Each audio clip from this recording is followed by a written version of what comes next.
A bit more work on the solar light.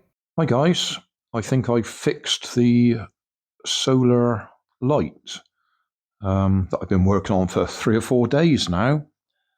Just a quick recap. This LED array was in the bottom of a solar flower pot. During the day, the batteries would charge up. At night, these would go through a colour changing cycle. They got red, blue and green LEDs lighting up the flower pot, which was a white plastic flower pot. So it would glow red, blue and green. Anyway, there was a problem with it, which, as a temporary measure, I've got an LED soldered directly on there where the wires would have gone on there. As you can see, the LED is on.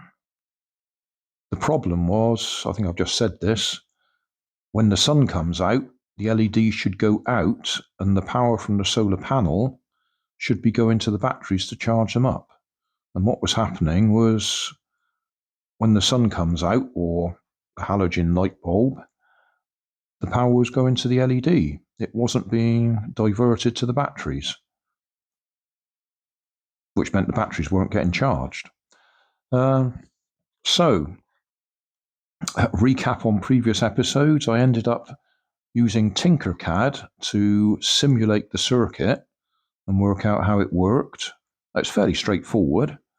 You got power in from the solar panel, power in from the batteries, got a diode there, you've got 4 resistors and 2 transistors and the LEDs.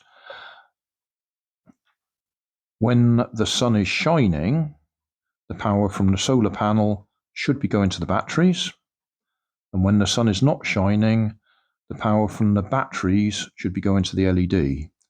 The problem was, when the sun was shining, the power was going from the solar panel direct to the LEDs and wasn't charging the batteries. So I spent quite a bit of time.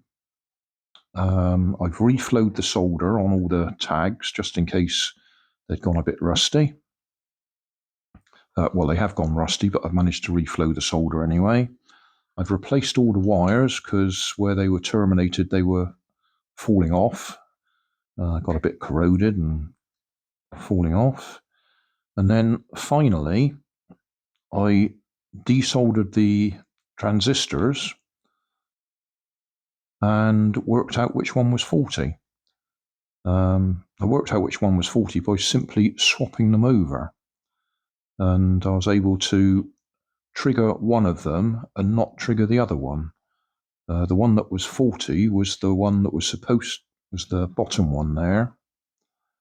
Is that right? No, the one that was actually faulty was the top one. That was permanently on. So I needed a replacement transistor. It's a S9013.